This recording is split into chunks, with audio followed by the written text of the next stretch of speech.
সেই জায়গাটা আগে যাইতে হবে। সেই আন্দোলনটা কিভাবে আমরা নিছি। আন্দোলন যদি এই হয় যে আমরা আন্দোলন করতেছি, মাঠে নামছি, নামার পর এসে রিপোর্ট করলো যে গুলি মারছে এবং সাউন্ড গ্রেনেড হয়েছে প্রচণ্ড, আমরা চলে আসছি, এটা গেল একটা আন্দোলনের রূপ।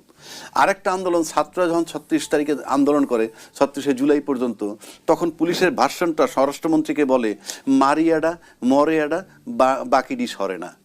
আপনার দুইটা জিনিস পার্থক্যটা আপনাকে বুঝতে হবে। একটা হলো সাউন্ড গ্রেনেড এবং গুলি আমরা চলে আসছি, আর একটা হলো কি মারিয়াডা মরেয়াডা বাকি ডিস হরে না। তার মানে কি ফার্ম ডিটারমিনেশন, তারা জীবন দেওয়ার জন্য প্রস্তুত ছিল, সেই রাইট হোক রং হোক।